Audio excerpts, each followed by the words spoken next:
உங்களுக்கு சுக்கிர திசை நடந்தால் ரொம்ப சந்தோஷப்படுவீங்க. ஆனால் அந்த சுக்கிர திசை உங்களுக்கு நன்மை செய்யுமா தீமை செய்யுமான்னு உங்களுக்கு தெரியாது. மற்றவர்களிடம் எனக்கு சுக்கிர திசை நடக்குதுன்னு சொன்னீங்கன்னா அவங்களும் பரவாயில்லப்பா உனக்கு சுக்கிர திசை நடக்குது சூப்பராக இருக்குன்னு சொல்லுவாங்க.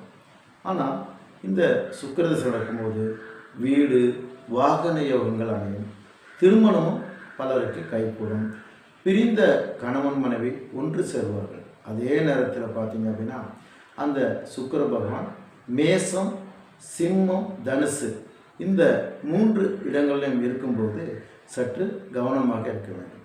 இந்த இடங்களில் சுக்கிர பகவான் இருந்து அந்த சுக்கிர பகவான் கேது பகவானுடைய நட்சத்திரத்தில் இருந்து திசை நடத்தினா கணவன் மனைவி பிரிந்தே ஆகக்கூடிய நிலை ஏற்படும். காரணம், மேச ராசியில் அஸ்வினி நட்சத்திரம் இருக்குது, சிம்ம ராசியில் மக நட்சத்திரம் இருக்குது, தனுசு ராசியில் மூல நட்சத்திரம் இருக்குது. இது கேது பகவானுடைய நட்சத்திரம்.